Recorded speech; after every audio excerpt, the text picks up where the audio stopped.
នៅពេលដែលសត្វឆ្មាជួបនឹងសត្រូវគឺវាតែងតែបញ្ចេញធាតុពិតរបស់វាថាសត្វឆ្មាហ្នឹងវាកាចសាហាវខ្លាំងប៉ុណ្ណាដូចនៅក្នុងវីដេអូមួយនេះសត្វឆ្មាកំពុងតែវាយប្រហារជាមួយនឹងពស់វែកក្របីគឺសត្វឆ្មាពេលដែលវាបញ្ចេញ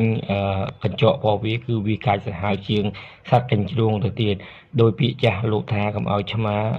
ចេញកញ្ចក់ឆ្មាវាតែងតែលាក់កញ្ចក់ពេលដែលវាបញ្ចេញកញ្ចក់គឺវាសាហាវខ្លាំងមែនទែនឆ្មាគឺជាសត្វមួយដែលរហ័សរហួនខ្លាំងមែនទែនមិនខុសពីស្កាអីប្រហែលនោះទេគឺឆ្មាគឺជាសត្វមួយប្រភេទដែលរហ័សរហួនហើយបើសិនជាឲ្យវាផ្លោះទៅកន្លែងមួយគឺ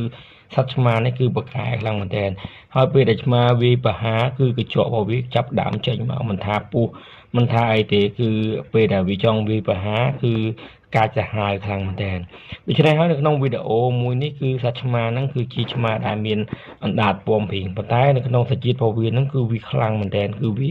កាយសាហាវគឺពេលដែលវាប្រយុទ្ធមួយនឹងសត្វពស់គឺមិនដូចនឹងសត្វស្កាបលែងលេងប្រហែលទេឆ្មាគឺគាត់តែវាទះពី3កំភ្លៀងគឺពស់នឹងអស់កម្លាំងហើយគឺមិនហ៊ាននឹងតតាំងជាមួយនឹងសត្វឆ្មាប្រហែលទេដោយសារតែកញ្ចក់ឆ្មាហ្នឹងគឺវាស្រួចហើយវែងខ្លាំងមែនទែនហើយវាមានការមុតថ្មី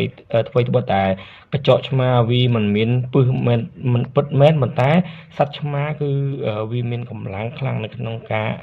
ប្រយុទ្ធជាមួយនឹងសត្រូវសូម្បីតែឆ្កែក៏នៅតែខ្លាចជាមួយនឹងឆ្មា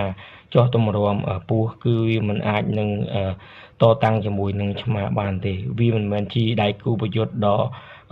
កាចសាហាវរបស់ឆ្មាទេវាគ្រាន់តែជាសត្វធម្មតាសម្រាប់ឆ្មានឹងឯងហើយវីដេអូរបស់យើងក៏បានដល់ទីបញ្ចប់ដែរអរគុណគ្រប់លាជួបគ្នានៅវីដេអូក្រោយអរគុណសម្រាប់ការតាមដាននិងទស្សនាវីដេអូរបស់ខ្ញុំតាំងពីដើមរហូតដល់ចប់គ្រប់លាពុកម៉ែបងប្អូនទាំងអស់គ្នា